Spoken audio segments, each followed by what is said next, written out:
Ahí vamos. Bien. Voy a compartir acá el texto. No sé si se llega a ver bien. Eh, Ahí va. Primero. Bueno, Parashat Vayejí.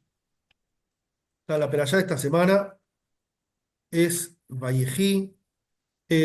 Perdonen, ¿eh? ¿Llegan a verlo la Sí, sí, pantalla? ¿Sí? sí, se ve muy bien. Eh, ¿Por qué no lo veo yo? Ahí va.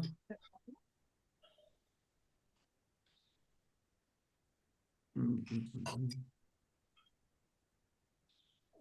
Bien. Bueno, para Parashat Vayejí, Jacob vivió en Egipto. Lo primero, vamos a hacer un resumen de la Perashá para después analizar cada versículo. Dice, Jacob vivió los últimos 17 años de su vida en Egipto. Antes de fallecer, pide a Yosef que jure que lo enterrará en la tierra de Israel, en la tierra santa. Luego bendice a los dos hijos de Yosef, Menashe y Efraín, elevándolos al nivel de sus propios hijos, como progenitores de tribus en la nación de Israel. El patriarca desea revelar el final de los días a sus hijos, pero es impedido por Dios. Jacob bendice a sus hijos, asignando a cada uno su rol como tribu. Yehudá producirá líderes, legisladores y reyes. Los sacerdotes provendrán de Leví, sabios de Isahar, navegantes de Zebulún, maestros de escuela de Shimón, soldados de Gad, jueces de Dan, cosechadores de olivas de Asher. Rubén es advertido por haber confundido el matrimonio de su padre, Shimón y Leví por la masacre de Shem, y el plan contra Yosef. Naftalí es dotado con la velocidad de un ciervo, Binyamin con la ferocidad del lobo, y Yosef es bendecido con belleza y fertilidad. Una gran procesión funeraria consistente en los descendientes de Jacob, ministros del faraón, los ciudadanos más ilustres de Egipto y la caballería egipcia acompañan a Jacob en su último viaje a la Tierra Santa, donde es enterrado en la cueva de Maspelá en Hebrón. Yosef también fallece en Egipto a los 110 años. Él también ordena que sus huesos sean llevados de Egipto a la Tierra Santa, pero esto ocurrirá solo con el éxodo de los israelitas de Egipto muchos años después. Antes de morir, Yosef deja a los hijos de Israel el testamento del cual tomarán esperanza y fe en los difíciles años venideros. Dios seguramente los recordará y te elevará fuera de esta tierra a la tierra que prometió a Abraham, Isaac y Jacob. ¿Sí? Eh, Ahí entra gente, vamos a cortar el texto. Entonces, el primer análisis sobre este resumen, que a veces me parece importante hacer el resumen porque no todos han leído la Perashá de la semana, entonces para tener una refrescada de la lectura, eh, me parece importante esto. Bien, la primera gran pregunta es los 17 años, ¿sí? Ahora sí, ahora los puedo ver también, porque tenía un problemita antes. Dice, Jacob vivió en Egipto, el primer versículo, el versículo 28, dice, Jacob vivió en Egipto 17 años. Los días de Jacob, es decir, los años de su vida, fueron 147 años, ¿sí? Entonces, la primera pregunta es, ¿por qué me cuenta la Torá que Jacob vivió 17 años en Egipto? No me cuenta cuántos años vivió en Harán, no me cuenta cuántos años vivió en la tierra de Canaán o en Shem, etc. Jacob vivió por muchos lugares. ¿Para qué me cuenta que vivió 17 años en Egipto? Entonces, Rashi nos comenta acá, traje el Rashi. El Rashi hace otra pregunta, porque esta es una perashá cerrada. La palabra cerrada se refiere a que en el texto de la Torá, del rollo de la Torá, hay perashot que van conectadas y hay perashot que son tipo punto aparte y arranca con otro tema. Entonces pregunta, ¿por qué está cerrada? ¿Por qué está desconectada? Da dos explicaciones Rashi. Dice, cuando falleció los ojos de los israelitas se cerraron preocupados por los signos de la esclavitud que los egipcios luego comenzarían a imponerles. Mientras Jacob vivió, mientras José vivió, no había esclavitud. Desde el momento que Jacob muere, empieza a contarse o empieza a esclavizarse poquito a poquito a los hijos de Israel. Otra explicación, Jacob quiso revelar a sus hijos cuándo sería el fin del exilio, pero se le ocultó, se le cerró. Y esto vamos a ver cuando él se despide de sus hijos en esta misma perashá. Rashi también comenta que él quiso contarles lo que se llama el Ketz. El Ketz es la llegada del Mashiach, la fecha, el día exacto que va a llegar el Mashiach. Después hay muchas explicaciones por qué Hashem no le permitió que lo haga, ¿sí? Que les revele el momento del exilio. Una explicación es que contarles que iba a ser mucho tiempo después los podía desmoralizar. Entonces, por eso es que cuando él quiso contarles esta profecía, se cerró. Vamos, entonces dice, ¿por qué aclara que vivió 17 años en Egipto? Gran mensaje, presten atención a esto porque es fantástico. El Baal HaTurim dice que los mejores años de vida de la vida de de Jacob fueron en Egipto. Imagínense, Jacob, un patriarca del pueblo de Israel, que vivió en todos lados, vivió sus mejores 17 años en Egipto. Recordemos que venimos estudiando la vida de Jacob, que no fue una vida fácil. Cuando él, Bayeshev, ¿se acuerdan Bayeshev que dijo, cuando él, después de que escaparse de su hermano, después de que Labán lo quiso estafar, él se quiso sentar y relajar, tuvo la peor situación con su hijo que desapareció 20 y pico de años, 21 años. Entonces Jacob hasta los 130 años, como leímos la semana pasada, le dijo al faraón, tuvo una vida pésima, malísima. Y acá la Perashá nos empieza diciendo, lo mejor 17 años fue en Egipto. Entonces, el Tzemach Tzedek en un momento, que cuando era niño, el Tzemach Tzedek, que es el tercer rebe de Jabad, le pregunta a su abuelo el Alter Rebbe, le dice, ¿cómo puede ser? Con una pregunta que le surge a un nene, ¿sí? ¿Cómo puede ser que Jacob en el peor lugar de la tierra, que era Egipto, vive sus mejores 17 años? No solamente que él está ahí viviendo, sino que la palabra en hebreo vivió, Vallejí, habla de que vivió una vida plena, una vida espiritual, una vida llena de sentido, ¿sí? En Egipto, el peor lugar. Entonces acá nos dice que también, si se recuerdan de la semana pasada, que habíamos dicho que Yehudá bajó a Goshen y lo enviaron para que él funde Yeshivot, funde estudio de Torah, ¿sí? Y ahí vemos que incluso cuando una persona está en Egipto, cuando una persona está en un lugar corrupto, cuando una persona vive en el galut, vive en el exilio, pero tiene Torah, pero tiene la posibilidad de estudiar Torah, tiene la capacidad de abstraerse de la corrupción que hay alrededor, de lo que existe en ese mundo de ese Egipto, y vivir sus mejores años de vida plena espiritual, ¿sí? Acá no habla de que solamente Jacob vivió porque estaba tranquilo, porque ya tenía todos sus hijos alrededor, porque tenía abundancia económica, ni nada de eso. Estamos hablando de que sus mejores años espirituales fueron ahí porque él tenía la capacidad de estudiar Torah, de dedicarse al estudio, incluso en el Galut. ¿Cuál es el mensaje para nosotros? Que no importa dónde uno vive, no importa dónde uno está rodeado, quién lo rodea, si uno tiene la capacidad de estudiar Torah, de dedicarse a la vida espiritual, ¿sí? Y de crecer espiritualmente con Torah, entonces eh, puede estar en sus mejores años de vida. A ver, bien, vuelvo a compartir el... Perdonen que... Ahí va. Entonces, ese es un mensaje espectacular. Hay algo más sobre el tema de Jacob que se une con este concepto, que no lo anoté acá, pero antes de seguir con el próximo tema, me parece importante mencionar, después quizá lo sumo también en las notas para que les quede para el repaso. La palabra Jacob está compuesta de una Yud, la letra Yud, que es la primera letra, y la palabra Ekev, talón. Yud Ekev, ¿sí? ¿Me siguen? La Yud es abstracción y representa a la divinidad, a Dios. ¿Sí? Es un puntito, es la letra más chiquita del abecedario hebreo, es la Yud. Y representa a la divinidad en su estado más elevado. ¿Sí? Y por otro lado, Ekev, talón, es la parte más baja del cuerpo. ¿Sí? La pata, la planta del pie, el talón, es la parte más baja del cuerpo.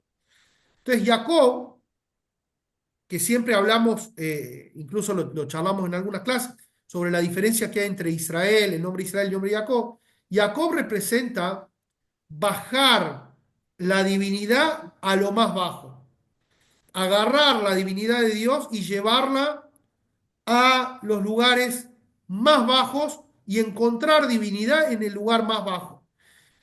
Como vamos viendo en todo lo que es Bereshit, este concepto se repite, pero principalmente en la vida de Jacob y de Yosef. El concepto de que la vida espiritual convive con la vida, con lo material, convive con lo mundano, convive con lo terrenal. No es solamente una abstracción en el mundo espiritual, sino que también se puede convertir en espiritual lo más bajo. Entonces se entiende ahora perfectamente que Jacob diga que sus mejores 17 años fueron en Egipto, porque él logró, a través de bajar con sus hijos a Egipto, a través de refinar con estudio de Torá este lugar tan promiscuo, tan bajo, logró elevar Egipto con la espiritualidad. O sea que calza perfecto con la personalidad espiritual de Jacob, de bajar a Dios a lo más bajo para elevar lo más bajo. Avanzamos. Entierro de Rachel. Bueno, como veníamos diciendo, Jacob siente que ya está por morir, llama primero a su hijo Yosef y le hace hacer un juramento. El juramento es que lo entierre, que lo lleve a la tumba de sus padres, ¿sí? De sus patriarcas. Les pido que a los alumnos que están acá acompañándonos en el Zoom, que pongan cámara alguno, porque no veo, a la mayoría no los veo y se me hace difícil, no sé si están echados durmiendo o si están escuchando o cuál es el contexto del alumno. Entonces, muy importante, por respeto a la clase, poner la cámara. Sé que alguno capaz que está, que se vista y que ponga cámara. Entonces, seguimos. Entonces acá le pide Jacob a Rachel, a compartir acá lo que estamos viendo, ¿sí? Eh, le pide Jacob a sus hijos que perdonen, vuelvo al texto, ¿sí? Que lo entierre en la tierra de sus padres, en la casa de sus padres. Y acá hay una situación rara con Yosef, ¿sí? Le dice, cuando yo venía de Padán Aram, tu madre Raquel murió en Kenán, y cuando todavía nos faltaba un trecho para llegar a Efrat, la enterré allí, junto al camino de Efrat, que es Belém, que es Betlehem, la ciudad de Betlehem. Hasta hoy en día tenemos la famosa tumba de Rachel en, en Betlehem, que es muy cerquita de la ciudad de Jerusalén. ¿Y qué le está diciendo acá a Yosef? ¿Sí? Y le dice Rashi, aunque te moleste, me llevarás, aunque yo te esté molestando para sepultarme en Kenán, pero no me preocupé tanto por tu madre, pues murió cerca de Betlehem, de Belén. ¿Sí? Ni siquiera la llevé a Belén para traerla a una parte habitada de la tierra. O sea, la dejó enterrada en la mitad de la ruta, en la mitad del camino, a Rachel. Ni siquiera la entró a la ciudad. Murió en el camino, la dejó ahí. ¿Sí? Entonces, ¿qué hace Jacob? Se disculpa con su padre, perdón, con su hijo Yosef, y le dice a su hijo Yosef, eh, discúlpame, yo te estoy exigiendo algo que yo no hice por tu madre. ¿Sí? Y se ve que Yosef, tipo, no le gustó mucho cuando el padre le dijo, llévame acá y hubo algo ahí. Y le hizo ruido a Yosef, ¿sí? Que el padre le haga una exigencia que con él mismo, que con su madre él no tuvo. Después, obviamente, que cuando muere Rachel, y nosotros leímos la muerte de Rachel, ¿cuál era la situación de Jacob? Estaba con 12 pibes chiquititos, ¿sí? Viajando, con 12 nenitos, las tribus, que eran niños, eh, entrando a la tierra, muere su esposa, él queda desconsolado. O sea, nadie le va a hacer una crítica a Jacob de que no se ocupó del entierro porque no tenía forma, no podía dejar con todo el ganado, ¿sí? Y ir a enterrar a Rachel. Entonces, lo que no se entiende acá es la crítica no es la crítica, es como decir, ¿podemos pensar que Yosef le tenía resentimiento a su padre?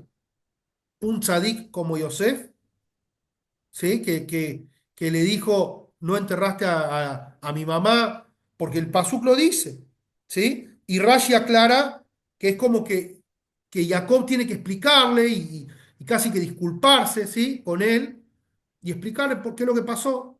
Entonces, el Rebbe trae algo fantástico, especial para las mujeres, espero que las mujeres no se ofendan, porque al contrario, no habla mal de es algo pro mujer. eh, Dice así: ¿por qué Rachel fue enterrada fuera de la tumba de los patriarcas y fue enterrada en Betlehem? Como dijimos antes, que dijo Rashi, ¿sí? Rashi trae una explicación que cuando en el futuro exilio, el primer exilio de los asirios, los hijos de Israel, el rey era Nebuzaradán, un rey asirio, los iba a echar, ellos iban a pasar saliendo de Jerusalén por la tumba de Rachel, y iban a rezar en la tumba de Rachel, incluso dice que Rachel hacía apariciones para que ellos, para darles coraje a sus descendientes. Estamos hablando 1000 y pico de años después de su muerte, o más de 1000 años, casi 2000 años después de su muerte, esta situación. Entonces acá, Rachel hizo un sacrificio por sus hijos. Hizo un sacrificio de no estar enterrada con su marido, de no estar enterrada en el, en la tumba de los patriarcas, que era un lugar santo, especial, sagrado. ¿Por qué lo hizo? Para que 2000 años después sus descendientes tengan ese zehut. Y por eso Rashi dice, Yesh Sahar le Pulatech Neum Hashem, ella va a tener mérito por su acción con la bendición de Hashem, Shabu Banim Mikbulam, y van a volver sus hijos a los límites, o sea que van a retornar, pues parte de la necesidad de que ella estaba ahí. Entonces le dice, Jacob le está diciendo a Yosef, no es que yo no enterré a tu madre en Hebrón, en la tumba de los patriarcas, porque no tuve tiempo, por esto. No, fue una profecía que ella tenía que estar ahí, y ella, Rachel, estaba de acuerdo, ¿sí? De ser enterrada en ese lugar, ¿sí?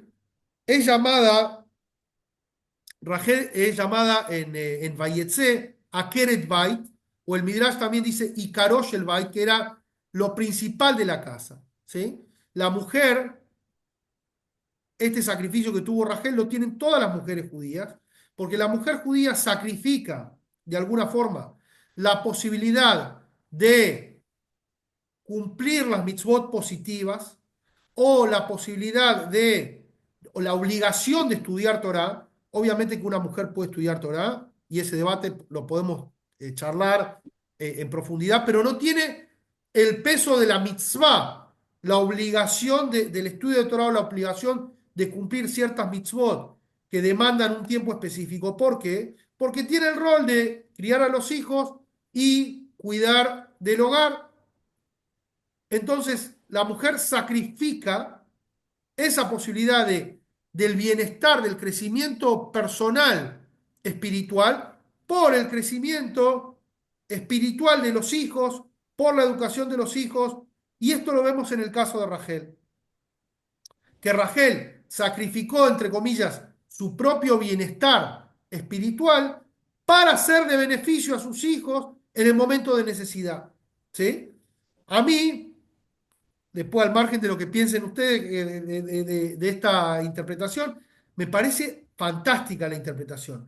Cómo se toma de la situación de que Rachel fue enterrada al costado del camino y cómo eso después, y hasta el día de hoy, yo creo que no hay tumba en Israel más visitada que la tumba de Rachel. Es un lugar súper poderoso de bendiciones, que la gente va especialmente ahí a pedir, y incluso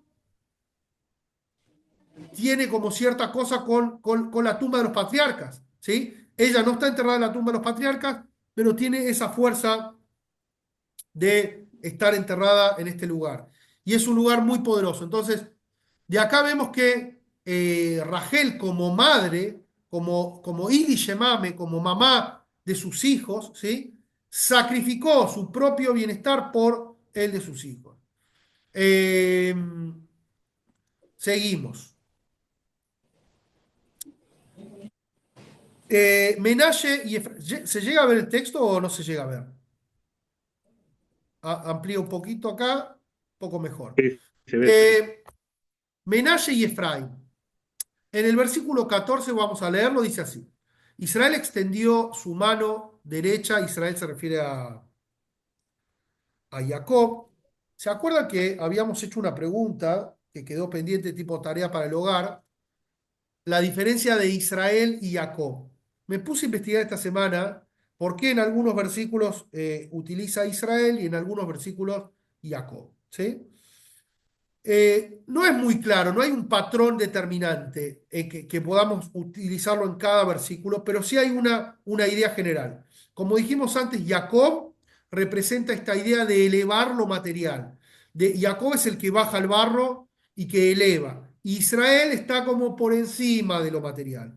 Entonces, con este parámetro, con este foco, vamos a poder leer distintos versículos en los cuales en algunos momentos la Torá se refiere a Jacob como Jacob y en otros se refiere a Jacob como Israel. Esto al margen. Entonces ahora Jacob trae a sus dos hijos, y Yosef le trae a sus dos hijos.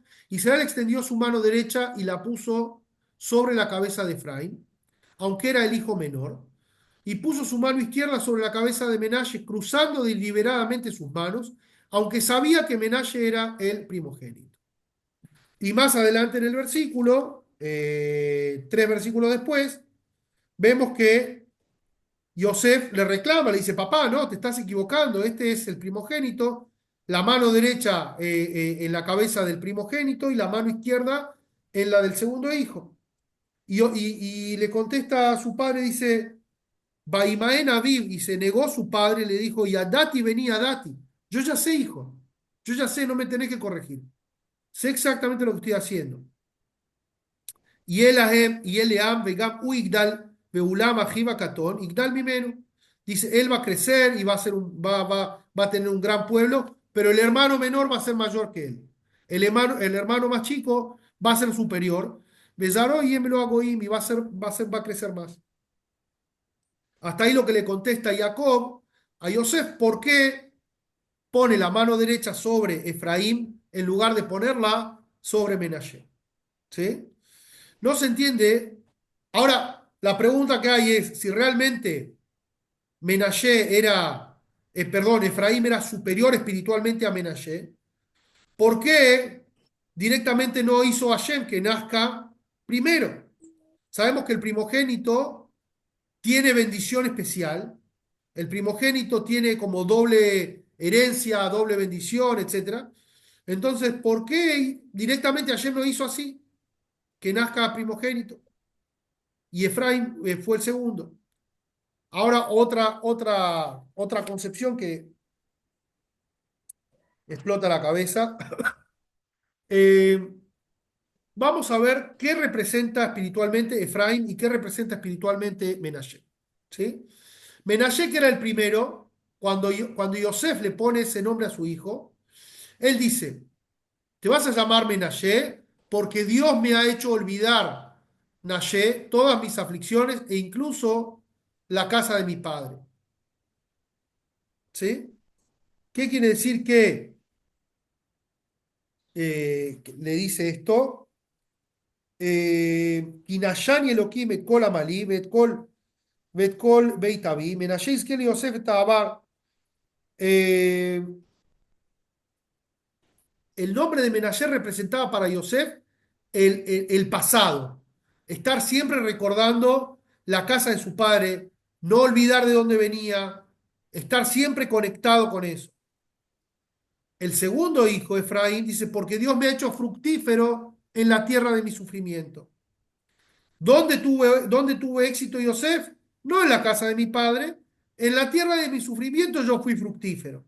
Y por eso Efraín es mi hijo, Efraín.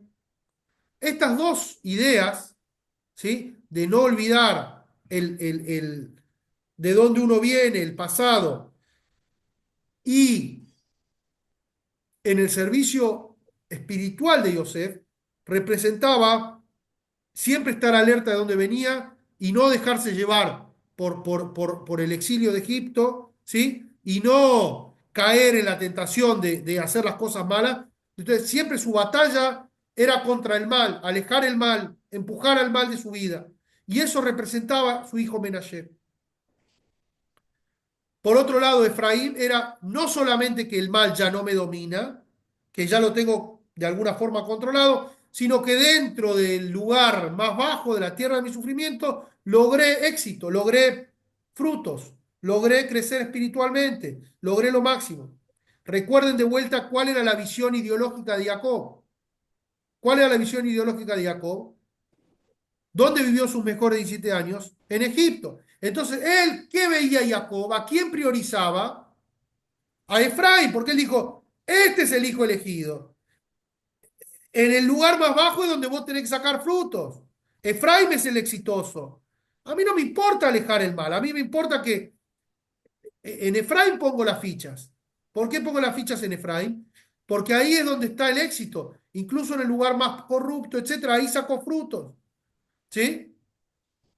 Menashe le recordaba a Yosef su pasado perdido por el Galut para que no pierda su conexión y se afloje su servicio a Hashem. Por otro lado, Efraín es agradecimiento por lo que pudo lograr en Egipto. Por eso para Jacob prioriza a Efraín que justamente el éxito en el exilio por los hijos de Israel se logra traer más luz en el lugar del exilio. Eso es lo que le interesaba a Jacob.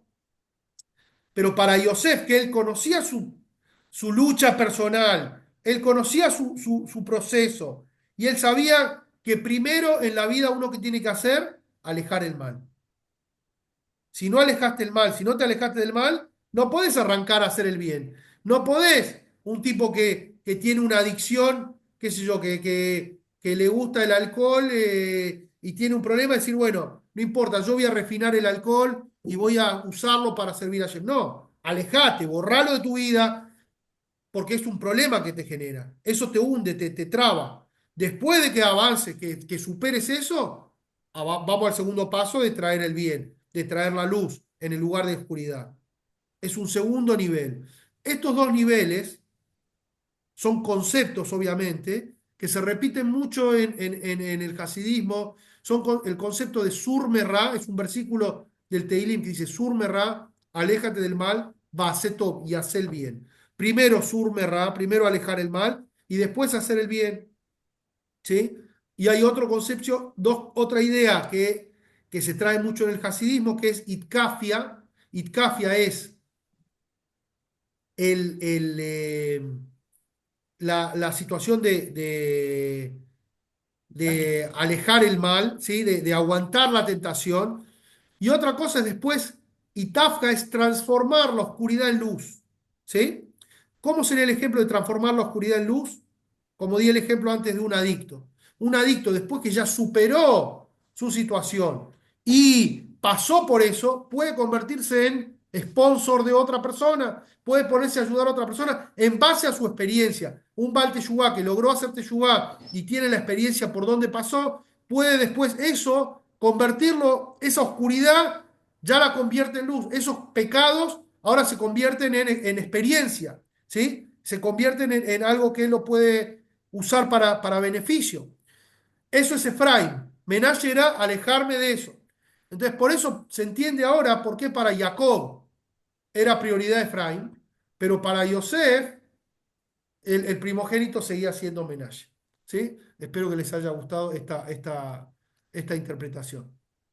Bueno, ahora vamos a tratar de analizar cada bendición que que Jacob le dio a cada una de las tribus.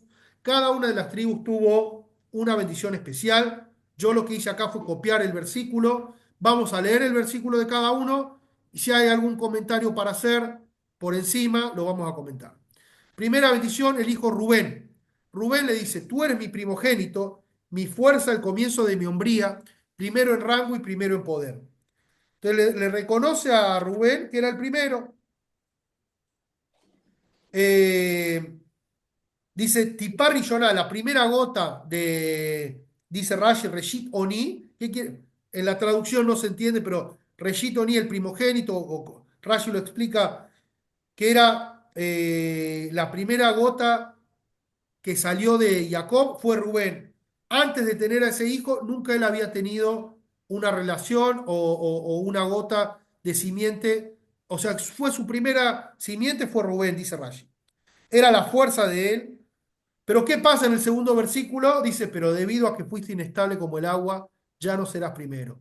Esto porque moviste las camas de tu padre cometiendo un acto profano, él movió mi cama. Pajaz kamay mal totar, ki alita mishkavi abija, asgilalte yetzuay alay. Quizá no lo conocen esta historia, pero cómo fue la historia que Jacob, cuando muere Rachel, él decide convivir con Bilá, que era la sirvienta de Rachel, en lugar de estar con Lea. Y Rubén, ¿qué hace? Va y tiene relaciones con Bilá.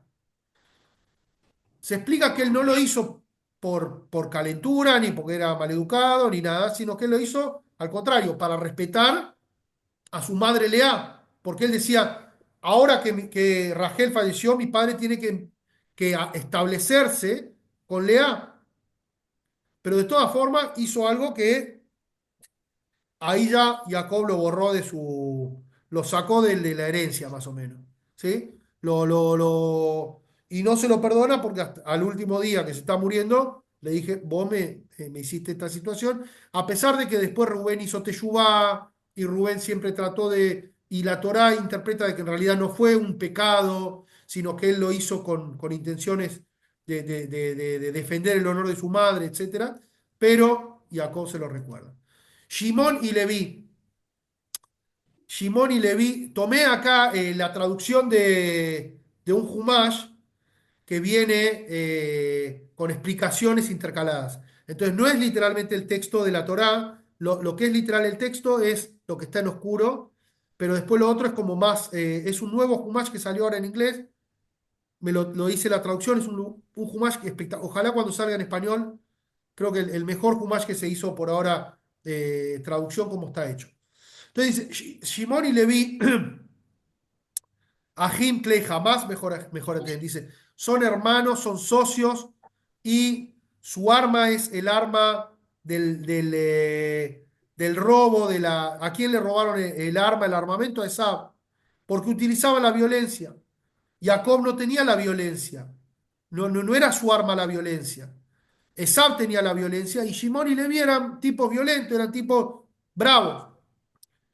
Dice, no entre mi alma la conspiración. Dice, no tenga mi honor parte, mi calama, el telet mi afam arguish, mi cruyor.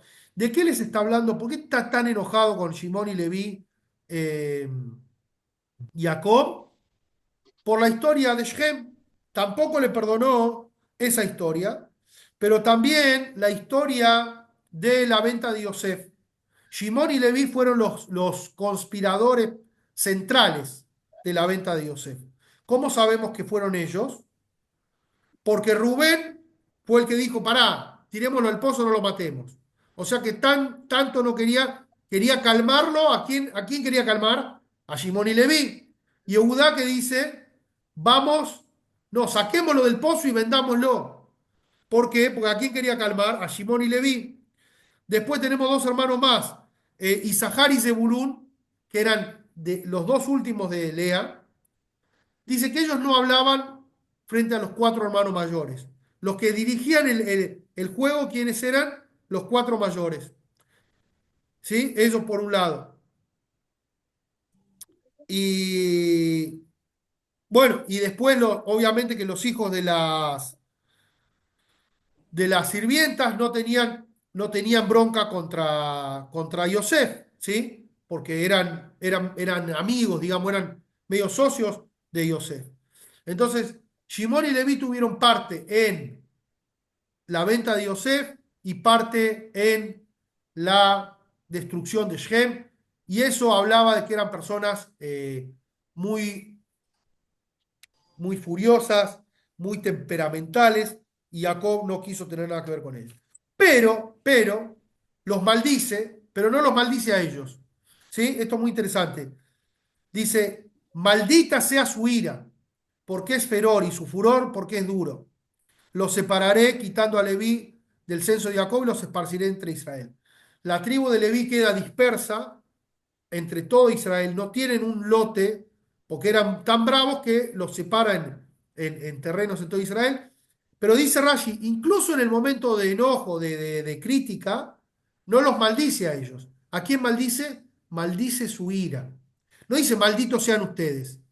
Ustedes son buena gente, pero cuando se ponen enojados, cuando se ponen furiosos, pierden el control, entonces maldita sea su ira. ¿Sí? Eh, Esto también es una lección para nosotros, lo traigo al margen.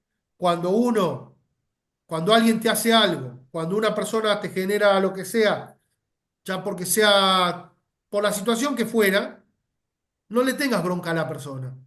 Pedí, o si vas a hacerte fila, no digas, ojalá que esta persona, no, que esa persona haga teshuvá, que esa persona se reinserte. O sea, la bronca es con la actitud de esa persona, no con la persona en sí. ¿Sí? Yehudá, la mayoría de nosotros descendemos de Yehudá. Las dos brajot más gruesas las tienen Yehudá y Yosef. ¿Sí? Yehudá y Yosef tienen las brajot más pesadas, más interesantes. Yehudá dice, tus hermanos te alabarán, tu descendencia tomará con su mano el cuello de sus enemigos que huyen, es decir, los vencerá. Los descendientes de los hijos de su padre se inclinarán ante los reyes que están destinados a salir de ti. Entonces ahí ya Jacob le da la profecía de que los hijos de Yehudá, la descendencia de Yehudá, van a ser los reyes de Israel. ¿Sí? El descendiente de Yehudá comenzará su carrera como un cachorro, pero al asumir el trono luchará como un león y, perdón, dice, tú te elevaste, hijo mío, por encima de tratar a Yosef como presa. Liderados por tu descendiente, nuestro pueblo se agachará y se echará figurativamente como un león, morando seguro en paz, y como un león temible que nadie atrevería a despertar. Hasta el día de hoy, por ejemplo, la ciudad de Jerusalén tiene el símbolo del león, ¿sí? Y Yehudá tiene el símbolo del león. Esto es muy interesante. Cada una de las tribus que fuimos leyendo tiene su símbolo, como si fuera el símbolo sin comparación, del zodíaco, pero cada una tiene su imagen, su animal que los representa. En el caso de Judá es el león. El cetro de la regencia no será quitado de Judá, ni faltarán los legisladores entre sus descendientes hasta la venida de Shiloh, del Mashiach, delante del cual se reunirán las naciones. Tu descendiente típico atará tu asno a una sola vid, cargándolo con las uvas de una sola vid. Atará su asno potro a una sola rama de vid, cargándolo con las uvas de una sola rama. El vino será tan abundante que lavará su ropa en vino y su manto en el jugo de uvas de color sangre. Los ojos de tu descendiente típico estarán rojos de beber vino. Me encanta este pasuk, que el tipo está siempre con los ojos rojos por beber vino. Ojalá podríamos estar todos en esa situación constantemente. Dice, sus rebaños producirán tanta leche que sus dientes estarán blancos de beber leche. ¿Sí? Acá hay una enseñanza también. El vino y la leche representan la Torá. ¿Sí? No es solamente que van a estar tomando alcohol, sino que van a estar llenos de Torá y la leche representa el nivel de Torá de aprender Torá para nutrirse, son dos niveles en el estudio de Torá, ¿sí? El nivel de leche es estudiar Torá para crecer, como un niño necesita Torá para crecer, y el nivel de vino de Torá es el secreto de la Torá. Es la Torá más mística, el Sod, ¿sí? Como dice el Pasuk, Nichnas Yain y Atzá Sod. Entra el vino y sale el secreto. La parte mística de la Torá, la parte profunda de la Torá, está conectada, entonces no se lo interpreta como que están los hijos de Yehudá siempre borrachos, sino que están metidos en el estudio de la Torá. Eh, Zebulún y Sahar, ¿sí? La tribu de Zebulún habitará en las orillas del mar y estará siempre ocupada en su puerto. Su frontera norte llegará hasta Sidón. ¿Dónde es Sidón? Líbano. ¿Dónde habitaba Zebulún? Donde habito yo, en la zona de Haifa, en la zona del norte de Haifa, hasta Aco, etcétera. Y eran ellos que se dedicaban, eran marineros y hacían plata. Dice que Zebulún tenía buena plata, ¿sí? Porque eran comerciantes, traían, venían, etcétera. Y Sahar, ¿a qué se dedicaba? Era como un asno. El símbolo, el burro es Isahar. ¿Y a qué se dedicaba Isahar? A estudiar Torah. ¿Sí? Entonces dice que había un pacto, que hasta hoy en día se utiliza esta metáfora, de Zebulún y Isahar, en el que uno era el comerciante que iba a hacer la plata y el otro era el que se dedicaba a estudiar Torah. Cuando una persona dona, por ejemplo, para un kolel, para una yeshiva, y él dice, a mí me pasó algunas veces que gente que me donó para algún proyecto de yeshiva o de estudio de Torah, entonces me dice, yo te dono, pero la mitad del zehut es mía. O sea, vamos miti miti en el estudio también. Y esta era la sociedad que había entre Isahar y Zebulún. Ellos lo subvencionaban a Isahar porque eran comerciantes, pero el mérito del estudio de Torah como sponsor era entre los dos. Tenían esta sociedad Isahar y Zebulún. ¿Sí? Seguimos. Dan. Dice, la tribu de Dan vengará a su pueblo de sus enemigos. Las demás tribus de Israel se unirán tras ella. Sea la tribu de Dan como serpiente en el camino, como víbora junto a la senda, porque muerde el talón del caballo, y el jinete cae hacia atrás del caballo y muere sin que la serpiente lo toque. Espero tu salvación, oh Dios. ¿Sí? El pasuk kiviti, lishuateja kiviti Adonai. Por tu salvación, espero, es un pasuk de 3 letras, pero que se usa en muchas tefilot, en muchos rezos, muchas plegarias queda este pasuk. Lishuateja kiviti Adonai. ¿Sí?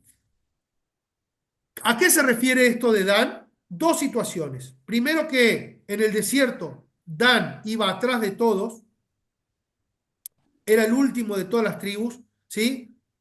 Cuando ellos deambulaban en el desierto y eran los que iban recogiendo de atrás, iban recogiendo todo lo que quedaba en el camino y eran como la retaguardia, ¿sí? Del camino y también listos para defender al pueblo desde atrás. Y por último, y principalmente, eh, ¿a quién se refiere? A Sansón, Shimshón. ¿Conocen la historia de Sansón, Shimshón? Sansón fue un juez en la época de los jueces que el principal enemigo de Israel, que fue principal enemigo de Israel durante muchas épocas en ese tiempo, hasta el rey David, etcétera, eran los filisteos, los pelishtim, ¿sí? Y ellos siempre molestaban y hacían sufrir a Israel y eran buenos guerreros. Y Sansón era el único que los logró tipo dominar y pelear contra ellos. Y Rashi dice que este versículo, Lishuateja Kiviti Adonai, se refiere a Sansón, que lamentablemente termina muriendo en forma sacrificio porque le sacan los ojos, lo hacen sufrir. Entonces, a él se refiere. Seguimos. Gad, Asher y Naftali. Cada uno tiene solamente un pasuk, un versículo. De la tribu de Gad saldrán tropas y volverán por sus mismos caminos. Y el pasuk en hebreo es un pasuk conocido por ser trabalengua. Gad Gedud Yehudenu Veu Yagud Akeb. Bueno, hay que entender también que todas las brajot de Jacob están escritas en forma como si fuera poema o como si fuera con algún tipo de ritmo también en hebreo cuando se lee. Gad Gedud Yehudenu Behu Yagud Akem. El del territorio de Asher, me Asher Shmena Lachmo Behu Iten Ma'adani Melech. De la tribu de Asher van a salir el aceite. ¿Por qué dice que va a salir el aceite? Porque la tribu de Asher van a tener grande provisión de aceite de oliva. Naftalí, Ayalá, Shluchá, Anoten, Imrei Shafer. Dice, Naftalí es un siervo suelto que ofrece palabras de alabanza. ¿A qué se refiere Anoten, Imrei Shafer? A Milhemet Sisra. Bueno, ahí se refiere. Y por último, en realidad, por último no, el último es Benjamín. Yosef. Tienen que tener en cuenta algo. Muchas de estas brajot que dice Jacob a sus hijos, hasta el día de hoy se utilizan estas brajot como brajot, bendiciones, para darle a los hijos. Entonces, la brajá de Yosef, Ben Porat Yosef, Ben Porat Aleaim, Banot Zara Leishur. ¿Sí? Dice, el hijo de Yosef, dice, estaba por encima de la vista. Jinú Natú y Alain Arrodoto dice que encantadora a la vista, las doncellas egipcias solían pasearse para contemplar su belleza. Eh, ¿Qué quiere decir Ben Porat Yosef Ben Porat Aleáis? Nosotros los sefaradín, por ejemplo, lo usamos mucho, este pasú, para cuando alguien es un niño, un hijo lindo, y Ben Porat Aleaín es que no le caiga el mal de ojo también. ¿Sí? Rashi no comenta sobre el mal de ojo, pero se usa este pasú para referirse a alguien muy, muy bello y muy bonito. Baimanerú, bueno, lo leo en español porque si no, vamos. Los hermanos de José le amargaron la vida, se convirtieron en sus agresores, lo odiaron, burlándose de él con sus lenguas afiladas como saetas. Su poder quedó establecido con autoridad cuando una de sus manos fue adornada con el anillo de oro del faraón. Por obra de Dios, el poderoso de Jacob, a partir de allí se convirtió en el proveedor de Jacob, el fundamento de Israel. Y ahora dirigiéndose directamente a Yosef, Jacob dijo, recibiste ayuda del Dios de tu padre, quien continuará ayudándote en el futuro, porque tu corazón permaneció con él, el Todopoderoso. Él te bendecirá con bendiciones de rocío, los cielos de arriba, y bendiciones de manantiales que fluyan de las profundidades que se encuentran abajo, así como con bendiciones de inseminación fértil para tu descendencia masculina y de vientres para que no aborten para tu descendencia femenina. Las bendiciones que Dios me concedió a mí, vuestro Padre, han superado las bendiciones que Él concedió a mis antepasados, pues me bendijo para que me extendieran hasta los confines más remotos de las colinas del mundo, que estas bendiciones descansen sobre la cabeza de Yosef, sobre la cabeza del que fue separado de sus hermanos. Sin duda era el favorito y sin duda que era la bendición más potente y más fuerte que hasta el día de hoy usamos para bendecir. Binyamin, dice, Binyamin es un lobo indomado, come una porción por la mañana y divide su presa al atardecer. ¿Sí? Eh, Obviamente también que Rashi explica a qué se refiere cada cosa. Se refiere a la descendencia de Benjamín, que de él va a salir, por ejemplo, Mordejai y Esther en la historia de Purim, ¿sí? Que van a ser esos eh, sus descendientes. Hasta acá las bendiciones de los hijos de Jacob y vamos a hacer una pregunta genérica sobre todas las bendiciones. Dice, todas estas son las tribus de Israel, 12 en total, y esto es lo que su padre les dijo cuando las bendijo. Les dio a cada uno su propia bendición especial. ¿Sí? ¿Qué lección aprendemos de esto? Como padres, como educadores, como maestros.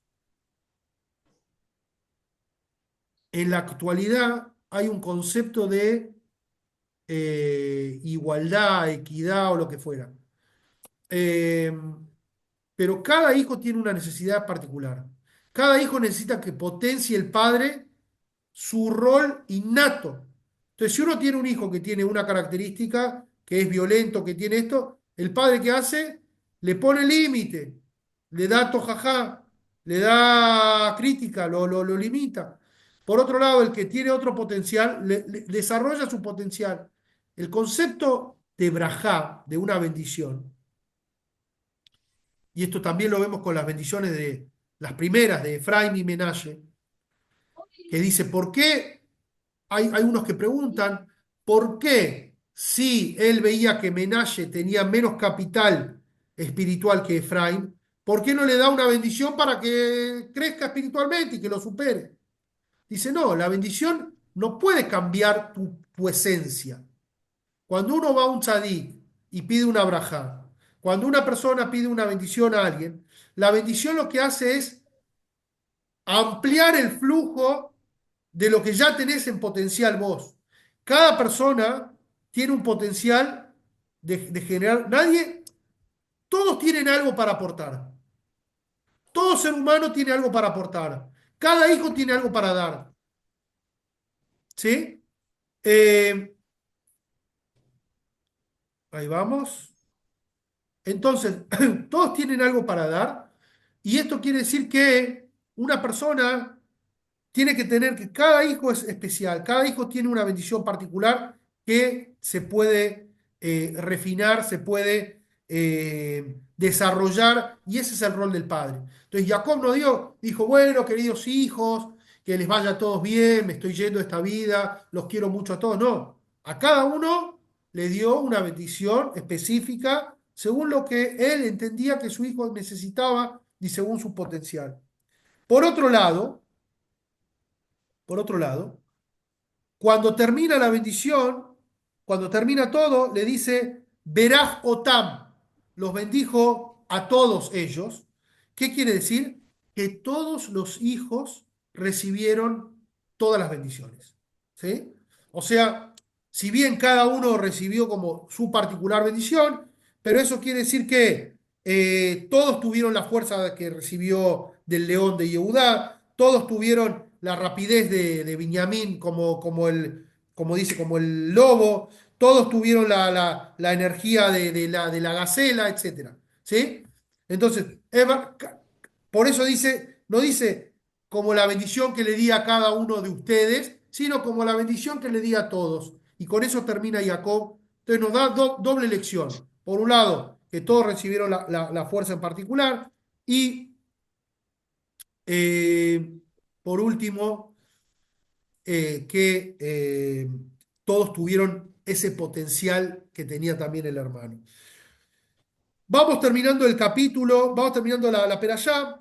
Dice, Vayijal Jacob, versículo 33, Letzebetet Banav, Vayosov Raglav, a la mitad Vaybav Yasef el Amab. Dice, y Jacob se reúne, eh, a ver, dice, Jacob no murió. Cuando Jacob terminó de dar instrucciones a sus hijos, encogió sus pies sobre la cama, levantó los pies sobre la cama, exhaló su último suspiro y fue reunido con su pueblo. La Torah no dice Yamot Jacob. En otros casos sí dice. En Abraham, Isaac dice, y murió Abraham, y murió Isaac, y murió Sara. En el caso de Jacob no menciona que murió. Exhaló su último suspiro, se reunió, dice, nuestros rabinos dijeron, Jacob vino Lomet, Jacob vino no murió. Y acá se arma una, en el Talmud, una discusión, digamos. ¿Qué quiere decir que no murió? Si nosotros vimos que me lo enterraron, después la Torah cuenta que lo entierran, que lo llevan, que lo hicieron de todo. ¿Qué quiere decir que no murió? Así como su descendencia está viva hasta hoy en día, entonces él no murió. Jacob vive en cada uno de nosotros, porque somos los descendientes de Israel, los Bené Israel. Entonces, así como sus hijos están en vida, así tampoco Jacob ha muerto. Bueno, después termina contando que Jacob les pide que lo entierren en la tierra, lo llevan a la tierra de Israel, lo entierran en la tumba de sus padres. Yosef mismo sale, o sea, las 12 tribus salen, cada una de las tribus agarra el cajón del padre, ¿sí? Lo carga, o sea, las 12 tribus dice que del mismo modo que ellos viajaron en el desierto, tres adelante, tres al costado y tres atrás, en cada costado tres y tres atrás, y así lo llevan, menos Yosef y Leví, que no lo cargan, ¿sí? En lugar de Yosef y Leví, ¿quiénes van? Efraín y Efraín Menashe, y Manashe. que son los que ocuparán el lugar como tribus más adelante. Entonces acá el Rebe pregunta, esto ya no tuve tiempo de tipearlo, pero voy a cerrar con esta idea. Eh, Dice, ok, ¿por qué no Jacob y Leví? Rashi dice así, Yosef no porque era rey, entonces el rey no tenía que cargar el cajón. Y Leví no porque iba a ser el que iba a cargar el Aarón, iba a cargar el, eh, el arca de los Leví eran los que cargaban el arca. Entonces tenía ese rol, no podía cargar al fallecido. Te pregunta, ¿qué tiene que ver esto? O sea, primero que lo de Leví va a ser mucho después. Segundo, que Yosef mismo, el padre, ¿a quién le pide que lo lleve? Le pide a Yosef que lo cargue. Usted dice que en realidad, principalmente el tema de Leví, dice, cuando murió Jacob y cuando lo llevan a enterrar a Jacob, ahí arranca el galut, ahí arranca el sufrimiento del exilio. Ahí es como que cae el peso de que, ahora estamos en Egipto, ¿sí? Hasta que mientras Jacob estaba en vida, como dijimos al principio, vivían como de vacaciones, estaba buenísimo. Cuando muere Jacob, ahí empieza el problema, empiezan a sentir que la carga del exilio. Leví no fue parte del exilio. La tribu de Leví, como iban a ser los futuros sacerdotes, ellos ya no fueron dominados por los egipcios, no fueron esclavos, ¿sí? Entonces, ellos ya no fueron parte del entierro no fueron parte concreta del entierro de Jacob. ¿Por qué? Porque tenían ese rol de que como que ellos se mantenían al margen del galut. Pero al mismo tiempo, ellos estaban ahí con sus hermanos. Entonces, ¿qué es lo que explica algo interesante? Dice que en el galut, para sobrevivir el galut, nosotros siempre necesitamos de la tribu de Leví, de aquellas personas, como dijimos antes, que estén consagradas a la Torá, que estén consagradas como que estén abstraídas del exilio y que vivan ya en esa burbuja de Geulá. Pero de todas formas, tuvieron que poner a alguien bajo ellos. O sea, no es que no tuvieron nada que ver, estaban abajo de ellos los Efraim y Menashe. Vayamot Yosef termina, voy a leer el último versículo. Vayamot Yosef ben Mea Be'eser Shanim, Vayahantú Otó, dice, y murió Yosef a los 110 años, Vayahantú Otó y lo prepararon para enterrar, Vayasem Be'arom en Mitzrayim, y quedó enterrado en